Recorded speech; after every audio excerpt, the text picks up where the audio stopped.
Hello बच्चों, welcome back to the RK science classes.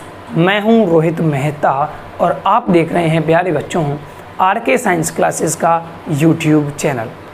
बच्चों, जैसा कि आपको पता है, हमने स्टार्ट किया है 10th का जो चैप्टर नंबर 6 है, या हम नई एनसीईआरटी के अनुसार कह दें कि 10th की जो साइंस है उसका चैप्टर नंबर 5 है, यानी कि जैव प्रक्रम। इस चैप्टर में बच्चों अभी तक हमने सिर्फ एक वीडियो शूट किया है और उस वीडियो में हमने ये देखा कि जो जैव प्रक्रम है वो क्या है ना। जैव प्रक्रम क्या है, थोड़ी सी हमने जानकारी जैव प्रक्रम क्या है उसके बारे में देखी थी, और हमने उससे पहले ये देखा था कि जो गति है, जो वृद्धि है, किस प्रकार की होती है, किस प्रकार की नहीं। यानी कि हमने कुछ सामान्य से एग्जाम्पलों से इसको समझने का प्रयास किया था। अब बच्चों इस वीडियो में हम वास्तव में स्टार्ट करेंगे कि जैव प्रक्रम क्या है। हालांकि इसकी मैंने कुछ थोड़ी सी आपको जानकारी पिछले लेक्चर में दी थी। तो बच्चों ये है हमारे पास आज का मेन टॉपिक है बच्चों, जिसका नाम है जैव प्रक्रम क्या है। तो बच्चों इसमें हमने देखा था कि जैव प्रक्रम क्या है, उसमें हमने परिभाषा देखी थी सबसे पहले बच्चों कि क्या था कि वे सभी प्रक्रम जो मिलकर अनुरक्षण का काम करते हैं। ये देखा था बच्चों हमने कि वे सभी प्रक्रम जो मिलकर सम्मिलित रूप से यानी क्या करते हैं, अनुरक्षण का कार्य करते हैं, जैव प्रक्रम कहलाते हैं। इसमें हम 4 जो है मेन हेडिंगों की बात करेंगे बच्चों। एग्जाम्पल यानी कि जैव प्रक्रम कौन कौन से हैं? पोषण, श्वसन, वहन और उत्सर्जन। ये 4 हमारे पास बच्चों, ये 4 प्रक्रम ऐसे हैं जो कि सजीवों में पाए जाते हैं। ठीक बच्चों, अब हमने ये कहा था कि बच्चों अनुरक्षण क्या है, तो हमने यहाँ पर देखा था क्योंकि क्षति और जो टूट फूट है उसको रोकने के लिए अनुरक्षण प्रक्रम की आवश्यकता होती है। और अनुरक्षण क्या है, मतलब बच्चों टूट फूट रोकने का जो प्रक्रम है उसको अनुरक्षण कहते हैं। यानी कि हमारे शरीर की वह प्रक्रिया जिसके द्वारा हमारे शरीर में जो टूट फूट होती है उसकी मरम्मत की जाए, उसको सही किया जाए बच्चों, वही क्या कहलाती है? अनुरक्षण कहलाती है। अब देखिए बच्चों, हमने देखा था कि इसके लिए ऊर्जा की आवश्यकता होती है। तो ऊर्जा की आवश्यकता होती है इसलिए हम भोजन खाते हैं, भोजन को ग्रहण किया जाता है। तो भोजन क्या है बच्चों? ऊर्जा का स्रोत है। तो हमने देखा था कि जो ऊर्जा का स्रोत है उसको हम भोजन कहते हैं, और शरीर के अंदर लेने के इस प्रक्रम को पोषण कहते हैं। तो हमने ये पोषण की परिभाषा भी पिछले लेक्चर में देख ली थी बच्चों कि पोषण किसे कहते हैं। तो हमने कहा था कि ऊर्जा के स्रोत को या भोजन को शरीर के अंदर लेने के प्रक्रम को, ऊर्जा के स्रोत को या भोजन को शरीर के अंदर लेने के प्रक्रम को क्या कहते हैं बच्चों? पोषण कहते हैं। आगे देखते हैं बच्चों, यदि जीव में शारीरिक वृद्धि होती है तो इसके लिए उसे बाहर से अतिरिक्त कच्ची सामग्री की भी आवश्यकता होगी। मतलब हमें अगर हमारे शरीर की ग्रोथ करवानी है, वृद्धि करवानी है, तो उसको भोजन जो है वो बाहर से ग्रहण करना पड़ेगा, और भोजन के अलावा भी हमें बहुत सारी ऐसी कच्ची सामग्री है जिनकी आवश्यकता होती है। यानी कि अकेला वो जो भोजन है उसकी आवश्यकता नहीं है, बल्कि भोजन के अलावा भी कई सारी ऐसी कच्ची सामग्रियाँ हैं। जैसे हमारी बात करें तो खनिज लवण वगैरह की बहुत सारी आवश्यकता होती है। कुछ धातु आयन हैं जो हमारी बॉडी को बहुत ज़रूरी होते हैं, क्योंकि पृथ्वी पर जीवन जो है वो कार्बन आधारित जो अणुओं पर निर्भर है। जो जीवन है वो कार्बन पर डिपेंड करता है, कार्बन आधारित जो अणु हैं उन पर डिपेंड करता है। अतः अधिकांश खाद्य जो पदार्थ हैं वो कार्बन आधारित होते हैं। अब ये लाइन आपको इम्पोर्टेंट है बच्चों, जो अधिकांश खाद्य पदार्थ हैं वो किससे मिलकर बने हुए होते हैं? कार्बन से बने होते हैं, यानी कि कार्बन आधारित होते हैं। इन कार्बन स्रोतों की जटिलता के अनुसार विविध जीव विभिन्न प्रकार के पोषण प्रक्रम को प्रयुक्त करते हैं। मतलब ये है बच्चों को जो जीव हैं वो भोजन को ग्रहण करते हैं, और भोजन को ग्रहण करने के लिए विभिन्न सारी विधियों का यूज करते हैं। ये है बच्चों हमारे पास जैव प्रक्रम में पहली हेडिंग जो है वो है पोषण, जिसे हम कहते हैं बच्चों न्यूट्रिशन। ठीक, थोड़ी बहुत जो इंट्रोडक्शन है उसके बारे में बात की है बच्चों। पोषण हमें आगे जो इसी चैप्टर में डिटेल में बात करनी है। अब बच्चों यहाँ ये जो पैराग्राफ आ रहा है बच्चों, इस पैराग्राफ में हम बात करेंगे किसकी? श्वसन की। किसकी बात करेंगे? श्वसन की। तो मैं सबसे पहले आपको श्वसन की परिभाषा बता देता हूँ बच्चों। श्वसन क्या है? चलिए, चूँकि पर्यावरण किसी एक जीव के नियंत्रण में नहीं है, पर्यावरण किसी के नियंत्रण में नहीं है, बल्कि हम यूँ कह दें कि पर्यावरण के नियंत्रण में हम हैं। क्योंकि पर्यावरण एक दिन के लिए ऑक्सीजन हटा दे, 2-4 घंटे के लिए हटा दे, पता चल जाएगा भैया। अतः ऊर्जा के ये बाह्य स्रोत जो हैं वो विविध प्रकार के हो सकते हैं। ऊर्जा के जो स्रोत हैं, यानी कि हम भोजन की बात करते हैं या पोषण के स्रोत की बात करते हैं, ऊर्जा का स्रोत हम जैसे कहते हैं यानी कि भोजन, उसकी बात करें बच्चों तो बहुत सारे प्रकार का यानी विविध सारे प्रकार का हो सकता है। शरीर के अंदर ऊर्जा के इन स्रोतों के विघटन या निर्माण की आवश्यकता होती है। शरीर के अंदर क्या होता है बच्चों, ये जो ऊर्जा के स्रोत हैं इनका निर्माण और विघटन, इनका निर्माण भी होता है और इनको तोड़ा भी जाता है। तो निर्माण और विघटन की आवश्यकता होती है जिससे ये अंततः ऊर्जा के एक समान स्रोत में। अब बच्चों हम निर्माण और ये जो विघटन है वो क्यों कर रहे हैं, मतलब जो भी हम भोजन ग्रहण करेंगे बच्चों, उस भोजन को यदि उसमें कार्बोहाइड्रेट है, अगर उसमें कार्बोहाइड्रेट है तो बच्चों उसको हमेशा इस ग्लूकोज में तोड़ा जाएगा। हमेशा किस में तोड़ा जाएगा बच्चों, ग्लूकोज में। तो हम जितने भी प्रकार का कार्बोहाइड्रेट खा रहे हैं, अब बच्चों देखिए जंतु कोशिकाओं में जो कार्बोहाइड्रेट होती है या जो भोजन संचित होता है वो किसके रूप में होता है, ग्लाइकोजन के रूप में, ये आपने पढ़ा है। और पादप कोशिकाओं में किसके रूप में होता है बच्चों, स्टार्च या मंड के रूप में। तो जो कार्बोहाइड्रेट है वो स्टार्च भी है और ग्लाइकोजन भी है। तो ये दोनों ही कार्बोहाइड्रेट हैं और इन दोनों को बच्चों एक स्रोत में यानी कि एक ही चीज़ में तोड़ा जाएगा तो ऊर्जा का एक समान स्रोत में परिवर्तित किया जाता है और वो क्या होता है बच्चों, ग्लूकोज। कार्बोहाइड्रेट को किस में तोड़ दिया जाएगा बच्चों, ग्लूकोज में। इसी प्रकार जो है वो प्रोटीन जब खाते हैं तो एंड में इसको एमिनो एसिड में तोड़ दिया जाता है। किस में तोड़ दिया जाएगा बच्चों, एमिनो एसिड में। और जो वसा है बच्चों उसको वसीय अम्ल तथा ग्लिसरॉल में तोड़ दिया जाता है। अगर मैं बात करूँ प्रोटीन की तो ये एंड में किस में टूटेगा बच्चों, एमिनो एसिड में। और मैं बात करूं बच्चों वसा की तो ये टूटा जाता है या तोड़ा जाता है ग्लिसरॉल प्लस इसको हम ग्लिसरॉल कहते हैं या मोनोग्लिसराइड कहते हैं, तथा जो दूसरा इसके साथ बनता है उत्पाद वो होता है वसीय अम्ल। क्या होता है बच्चों, वसीय अम्ल। तो इस प्रकार हम देखते हैं बच्चों कि कोई भी पदार्थ है उसको एक निश्चित ऊर्जा के स्रोत में या एक समान पदार्थ में तोड़ा जाता है। ये 11th में हम डिटेल में बात करते हैं बच्चों इसकी। यह विभिन्न जो आणविक गतियों के लिए है और विभिन्न जीव शरीर के अनुरक्षण तथा शरीर की वृद्धि के लिए आवश्यक अणुओं के निर्माण में उपयोगी है। ये जो एक समान स्रोत में तोड़ना है बच्चों, ये होता क्या है, कुछ एनर्जी देने के काम भी आते हैं प्लस अन्य पदार्थों के जो उत्पादन करना है उसमें भी काम आते हैं। इसके लिए शरीर के अंदर रासायनिक क्रियाओं की एक श्रृंखला की आवश्यकता होती है, मतलब बहुत सारी ऐसी रासायनिक क्रिया की एक चेन चलती है जिसके कारण ये क्रियाएं होती हैं। उपचयन और अपचयन अभिक्रियाएं अणुओं के विघटन की कुछ सामान्य रासायनिक युक्तियां हैं। बच्चों पहले चैप्टर में हमने बात की है उपचयन क्या है, अपचयन क्या है। इसके लिए बहुत से जीव शरीर के बाहरी स्रोतों से, अब देखिए बच्चों, अब यहाँ से थोड़ा सा श्वसन की परिभाषा जो है वो अब यहाँ से शुरू होती है। अब यहाँ से ध्यान देंगे बच्चों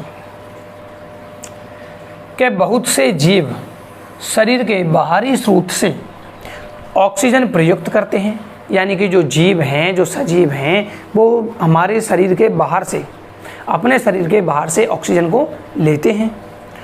शरीर के बाहर से ऑक्सीजन को ग्रहण करना, शरीर के बाहर से हम क्या कर रहे हैं बच्चों, ऑक्सीजन को ग्रहण कर रहे हैं, तो ऑक्सीजन को ग्रहण करना तथा कोशिकीय आवश्यकता के अनुसार खाद्य स्रोत के विघटन में उसका उपयोग करना क्या कहलाता है बच्चों, श्वसन कहलाता है।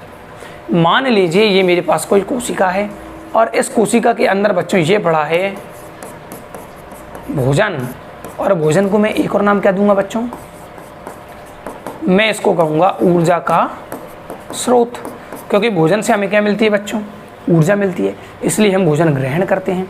तो हम कह रहे हैं बच्चों ये जो ऑक्सीजन है, सॉरी ये जो भोजन है जो कोशिका के अंदर पड़ा है उसको तोड़ने के लिए बाहर से क्या ली जाती है, ऑक्सीजन ली जाती है।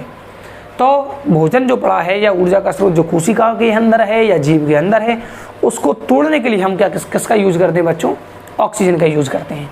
अब जैसे ही इस भोजन के पास ऑक्सीजन पहुंचती है तो ये भोजन क्या देगा बच्चों, कुछ उत्पाद बनाता है जिसमें होती है बच्चों एक तो CO2 और एक होती है ऊर्जा। मुख्य उत्पाद यही है, आगे बात करेंगे, आगे और भी उत्पाद बनेंगे बच्चों जब हम इसके श्वसन के टाइप की बात करेंगे। कब लैक्टिक अम्ल बनेगा, कब एल्कोहल बनेगा, कब CO2 मुक्त होती है और कब CO2 मुक्त नहीं होती है, किण्वन किसे कहते हैं या अनॉक्सी श्वसन किसे कहते हैं और ऑक्सी यानी कि वायवीय श्वसन किसे कहते हैं, तो आगे हम बात करेंगे इसकी।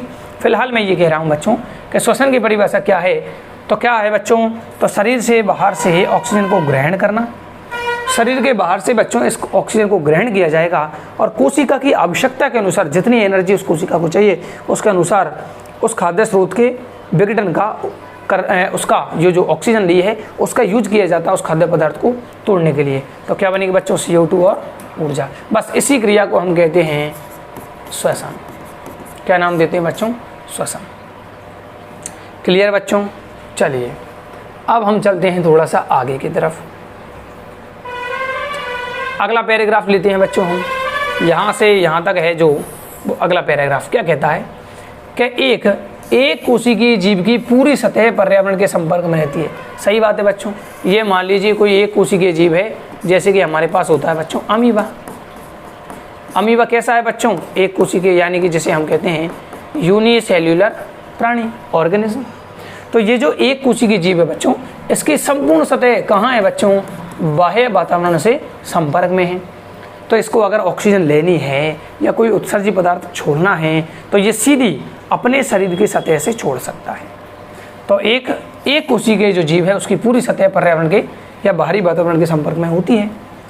अतः इन्हें भोजन ग्रहण करने के लिए, गैसों का आदान प्रदान करने के लिए या जो वर्ज्य यानी कि हानिकारक जो अपशिष्ट पदार्थ बनते हैं उनके निष्कासन के लिए किसी विशेष अंग की आवश्यकता नहीं होती है। मतलब इस चैप्टर में इस पैराग्राफ में हम बात कर रहे हैं बच्चों किसकी, वहन की। किसकी बात करेंगे बच्चों, बहन की बात करने जा रहे हैं हम। धीरे धीरे बहन की तरफ ट्रांसफ़र कर रहे हैं, छोटी छोटी परिभाषाएं आ रही हैं बस। तो हमने क्या कहा बच्चों कि जो एक कोशिकीय जीव हैं उनको चाहे तो भोजन ग्रहण करना हो, चाहे जो अपशिष्ट पदार्थ हैं वो बन रही हो उनको त्यागना हो, गैसों का आदान प्रदान करना हो, कुछ भी हो बच्चों, उनके लिए विशेष अंग की कोई आवश्यकता नहीं होती है। मतलब जैसे हमारे पास क्या है बच्चों, रक्त से हमारे ब्लड द्वारा, मतलब हमारे जो रक्त है उसमें नाइट्रोजनी अपशिष्ट पदार्थ होते हैं, यानी कि यूरिया है, यूरिक एसिड वगैरह है, क्रिएटिनिन वगैरह है, ये पदार्थ उपस्थित होते हैं। इनको रक्त से अलग किया जाता है, कहाँ पर बच्चों, किडनी में। और किडनी में इस रक्त को छानकर मूत्र का निर्माण किया जाता है। तो जो नाइट्रोजनी अपशिष्ट पदार्थ थे वो अलग किए जाते हैं। लेकिन एक कोशिकीय प्राणियों के लिए ऐसी किडनी वगैरह किसी की आवश्यकता नहीं होती। क्यों नहीं होती है, आगे कह रहे हैं कि जब जीव के शरीर का आकार बढ़ता है तथा शारीरिक अभिकल्प यानी कि शरीर की जो डिजाइन है शरीर की वो अधिक जटिल होती जाती है। बच्चों इस अभिकल्प का मतलब होता है डिजाइन, ठीक। तो क्या होता है, तो बच्चों हमें जो है बहुकोशिकीय जीव है, तो हमारे लिए हर एक क्रिया के लिए, चाहे वो भोजन लेना हो, श्वसन करना हो, उत्सर्जन करना हो, इस सब के लिए क्या है बच्चों, एक स्पेशल अंग की आवश्यकता होती है। तो यहाँ लिखा हुआ है बच्चों, बहुकोशिकीय जीवों में सभी कोशिकाएं अपने आसपास के पर्यावरण के सीधे संपर्क में नहीं होती हैं। एक कोशिकीय जीव में तो बच्चों साधारण सिंपल सी बात है कि जो कोशिकाएं हैं वो एक कोशिका से मिलकर बना होता है जीव। तो उसकी प्रत्येक कोशिका एक ही कोशिका है, तो उसकी जो कोशिका है वो बाह्य वातावरण के संपर्क में रहती है। तो भोजन ग्रहण करने के लिए, श्वसन को मतलब ऑक्सीजन गैस लेने के लिए, अपशिष्ट पदार्थों को त्यागने के लिए किसी विशेष अंग की आवश्यकता नहीं होती है। लेकिन हम जैसे जैसे बहुकोशिकीय जीव आते हैं तो हमारी प्रत्येक कोशिका वायुमंडल के संपर्क में नहीं होती है। अतः जो साधारण विसरण है वो सभी कोशिकाओं की आवश्यकताओं की पूर्ति नहीं कर सकता है। साधारण विसरण की क्रिया एक कोशिकीय जीवों में काम करेगी, भोजन ग्रहण करने में, श्वसन की क्रिया में, उत्सर्जन करने में कौन काम कर देगी बच्चों, विसरण, डिफ्यूजन जिसे कहते हैं। लेकिन जैसे जैसे हम जटिल जीवों की तरफ चलते हैं वहाँ पर विसरण जो क्रिया है वो बच्चों अपर्याप्त होती है। चलिए बच्चों आगे अगले पैराग्राफ की तरफ चलते हैं। क्या कहते हैं, देखिए हम पहले भी देख चुके हैं कि बहुकोशिकीय जीवों में विभिन्न कार्यों को करने के लिए क्या होता है बच्चों, भिन्न भिन्न अंग विशिष्टीकृत हो जाते हैं। यानी प्रत्येक जो ऑर्गन है वो स्पेसिफिक होता है, स्पेशल होता है कि इस अंग का काम ये है। जैसे हृदय का काम क्या है बच्चों, रक्त को पूरे शरीर में पंप करना। फेफड़ों का काम क्या है बच्चों, ऑक्सीजन को ग्रहण करना, यानी कि वायुमंडल से वायु को लेंगे और इसको किसको दे देंगे बच्चों, रक्त की जो वाहिकाएं हैं, केशिकाएं हैं, उनको ट्रांसफर कर देंगे। तो प्रत्येक अंग जो है वो स्पेशल काम करता है, स्पेसिफिक होता है। हम इन विशिष्टीकृत ऊतकों से तथा जीव के शरीर में उनके संगठन से परिचित हैं कि भाई हम इन विशेष ऊतकों को जानते हैं, उनके कार्य जानते हैं। अतः इसमें कोई आश्चर्य नहीं है कि भोजन तथा ऑक्सीजन का अंतर्ग्रहण भी विशिष्टीकृत ऊतकों का कार्य है। मतलब भोजन को ग्रहण करना भी एक स्पेशल अंग का कार्य है या ऊतक का कार्य है। श्वसन की जो क्रिया है बच्चों वो भी एक स्पेशल अंग की या स्पेशल ऊतक का कार्य है। परंतु इससे एक समस्या पैदा होती है बच्चों। क्या समस्या है कि यद्यपि भोजन एवं ऑक्सीजन का अंतर्ग्रहण कुछ विशिष्ट अंगों द्वारा ही होता है, हम जानते हैं कि भोजन को मुख द्वारा ग्रहण किया जाएगा, ये आमाशय में, छोटी आंत में, बड़ी आंत में जाएगा, छोटी आंत में इसका अवशोषण हो जाएगा, है ना। और इसी प्रकार जो ऑक्सीजन है वो फेफड़ों द्वारा ली जाएगी। फेफड़ों तक जाने के लिए वायु को बहुत सारा मार्ग जो है वो पार करना होता है, परंतु शरीर के सभी भागों को इनकी आवश्यकता होती है। अब बच्चों, भोजन की आवश्यकता, हमने भोजन ग्रहण किया है, उसकी आवश्यकता प्रत्येक कोशिका को है, चाहे वो बाल की जो जड़ है या फिर हमारा जो नाखून की जड़ है, चाहे वो अंगूठा है पैर का, वहाँ तक जो भी प्रत्येक कोशिका है उन सबको भोजन की, उन सबको ऑक्सीजन की आवश्यकता होती है। तो कैसे भेजें, कैसे ट्रांसफ़र किया जाए? हमने भोजन तो कहाँ लिया बच्चों? छोटी आंत बड़ी आंत में पहुँचा। अपचित जो भोजन होगा वो बड़ी आंत से बाहर त्याग दिया जाएगा मलाशय में जाने के बाद। तो हम कह रहे हैं ये जो भोजन है वो कैसे जाए प्रत्येक कोशिका तक? तो बच्चों सीधी सी बात है, चाहे भोजन हो चाहे ऑक्सीजन हो, इन दोनों चीज़ों को कहाँ डाल दिया जाता है बच्चों? रक्त में।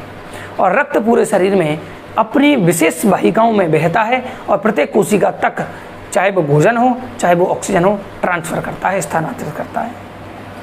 तो इस स्थिति में भोजन और ऑक्सीजन को एक स्थान से दूसरे स्थान तक ले जाने के लिए वहन तंत्र की आवश्यकता होती है। मतलब बच्चों, ये हमारी कोई बॉडी है, मान लीजिए ये हमारे हाथ हैं और ये हमारे पैर हैं, सादा सिंपल से मैं बात कर रहा हूँ यहाँ पर। तो बच्चों यहाँ पर क्या करते हैं, ये हमारा मान लीजिए ये हृदय है, ऐसा होता नहीं है पर मान लिया, ये कौन है? हार्ट। अब यहाँ तक मुझे क्या भेजना है बच्चों? दो चीज़ें, एक तो भोजन भेजना है और दूसरा ऑक्सीजन। तो मैं क्या करूँगा बच्चों, अब यहाँ पर मैं एक फेफड़ा बना देता हूँ। ये कौन है बच्चों? लंग है, हमारा फेफड़ा है। अब जैसे इसने भोजन ग्रहण किया तो बच्चों भोजन तो ये आमाशय है, छोटी आंत वगैरह है मान लीजिए, तो भोजन तो पहुँचा यहाँ। ऑक्सीजन भी यहाँ से ली बच्चों, ऑक्सीजन पहुँची यहाँ। अब यहाँ से यहाँ तक भेजने के लिए एक सिस्टम तो चाहिए, तो बस वही कौन है बच्चों? सिस्टम, वहन तंत्र। मतलब जो भी चीज़ हम खाएंगे, ऑक्सीजन लेंगे, वो किस में डाल दी जाएगी बच्चों? रक्त में डाल दी जाएगी। और रक्त पूरे शरीर में चक्कर काट रहा है वाहिकाओं में, और प्रत्येक कोशिका तक उसको भेज दिया जाएगा, चाहे भोजन हो और चाहे ऑक्सीजन हो। आगे चलते हैं बच्चों। जब रासायनिक अभिक्रियाओं में कार्बन स्रोत तथा ऑक्सीजन का उपयोग ऊर्जा प्राप्ति के लिए होता है, तब ऐसे उत्पाद भी बनते हैं जो शरीर की कोशिकाओं के लिए न केवल अनुपयोगी होते हैं बल्कि वे हानिकारक भी हो सकते हैं। हम कह रहे हैं बच्चों, ये कोई भोजन था, इसको तोड़ने के लिए हमने O2 यानी कि ऑक्सीजन को लिया था, तो इस क्रिया को बच्चों हमने कहा था श्वसन। क्या कहा था बच्चों? श्वसन। अब हम कह रहे हैं कि बच्चों, जब इस भोजन को तोड़ा जाता है ऑक्सीजन की हेल्प से, यानी जब श्वसन होता है, तो हमारे पास उत्पाद बनते हैं, प्लस कुछ बनते हैं उप उत्पाद। तो हमारे क्या है बच्चों? उप उत्पाद, यानी सब प्रोडक्ट बनते हैं। अब ये जो उप उत्पाद है बच्चों, इनमें कोई हानिकारक भी पदार्थ बन सकते हैं। कौन से पदार्थ बच्चों? हानिकारक। तो हम कह रहे हैं कि जो शरीर की कोशिकाओं के लिए न तो केवल अनुपयोगी हैं, मतलब जरूरी तो है ही नहीं, लेकिन वो हानिकारक भी होते हैं, मतलब उपयोगी भी नहीं है और हानिकारक भी हैं। तो इन अपशिष्ट पदार्थों को या अपशिष्ट जो उप उत्पाद हैं को शरीर से बाहर निकालने की अति आवश्यकता होती है, और इस प्रक्रिया को हम उत्सर्जन कहते हैं। तो परिभाषा क्या बनेगी बच्चों?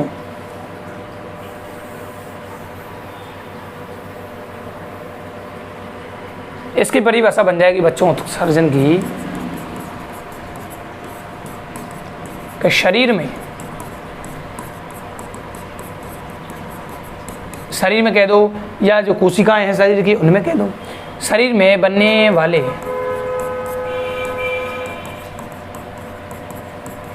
हानिकारक एवं अनुपयोगी भी लिख सकते हैं हम। अनुपयोगी जो बिना उपयोग के हैं, कोई काम नहीं है। शरीर में बनने वाले हानिकारक एवं अनुपयोगी अपशिष्ट पदार्थों को, अपशिष्ट पदार्थों को शरीर से, बेटा जल्दी लिख रहा हूँ थोड़ा, शरीर से बाहर निकालना क्या कहलाएगा बच्चों? उत्सर्जन कहलाएगा। और इस उत्सर्जन क्रिया में जो तंत्र काम करता है उसको हम उत्सर्जन तंत्र कहते हैं। यदि बहुकोशिकीय जीवों में शरीर अभिकल्पना के मूल नियमों को पालन किया जाता है तो उत्सर्जन के लिए विशिष्ट ऊतक विकसित हो जाएगा। वही वाली बात है बच्चों कि अगर एक कोशिकीय जीव है तो अगर उसे कोई उत्सर्जन करना है तो वो शरीर की सामान्य सतह से कर सकता है, जिसको हम विसरण क्रिया कहते हैं। लेकिन वहीं अगर कोई जीव बहुकोशिकीय मल्टी सेल्यूलर है तो उसके लिए इस कार्य के लिए यानी उत्सर्जन के लिए भी बच्चों विशेष ऊतकों की या विशेष अंगों की आवश्यकता होती है। इसका अर्थ है कि परिवहन तंत्र की आवश्यकता अपशिष्ट पदार्थों को कोशिका से इस उत्सर्जन ऊतक तक पहुंचने की होगी।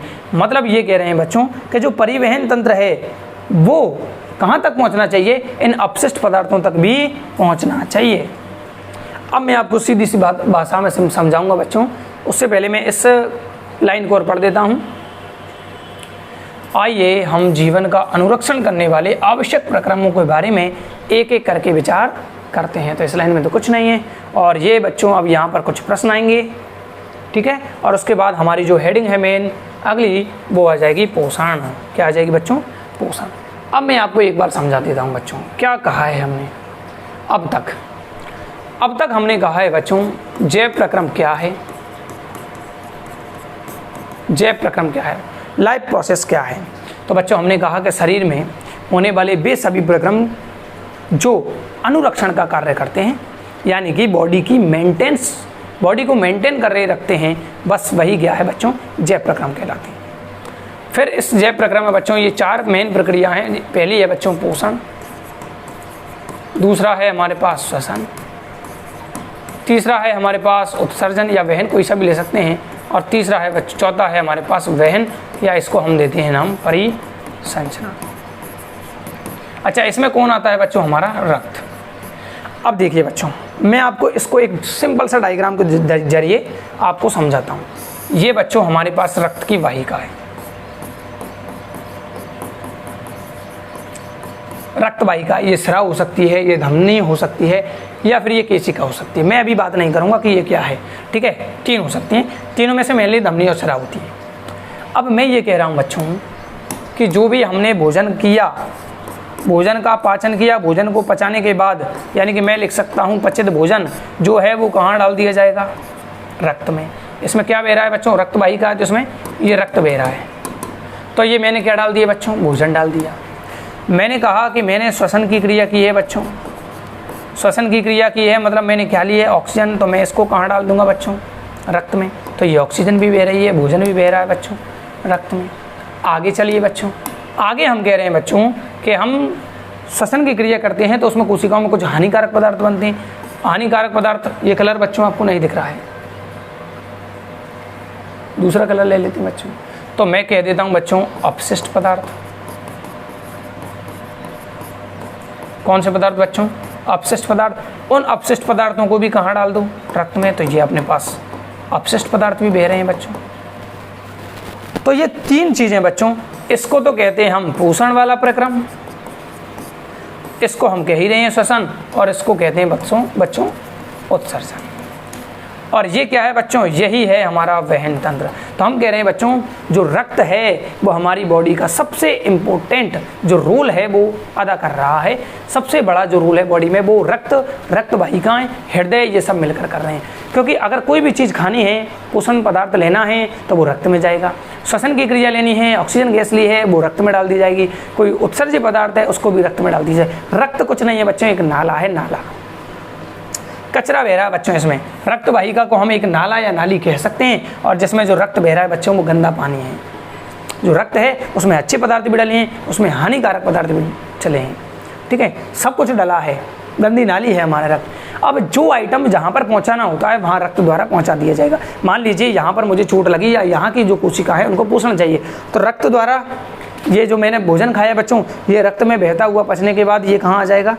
यहाँ तक पहुँचा दिया जाएगा। किसके द्वारा? रक्त के द्वारा। यहाँ की कोशिका को रक्त चाहिए था, भोजन चाहिए था, रक्त लेके गया। यहाँ की कोशिका को ऑक्सीजन चाहिए तो फेफड़ों से लेगा और कहाँ डाल देगा? यहाँ डाल देगा। अब यहाँ की कोशिका श्वसन कर रही है तो हानिकारक पदार्थ बनेंगे, CO2 तो बनेगी ही, तो CO2 को रक्त में डाल देगा, रक्त इस CO2 को फेफड़ों में पटक देगा, फेफड़ों से बाहर डाल दिया जाएगा। यहाँ पर जो यूरिया वगैरह बनेगी बच्चों, यूरिया बनती है, नाइट्रोजन हम खाते हैं, नाइट्रोजन को जब थोड़ा प्रोटीन हम खाते हैं बच्चों, प्रोटीन खाते हैं तो नाइट्रोजन होती है, और नाइट्रोजन जब है तो वो यूरिया का निर्माण करेगी।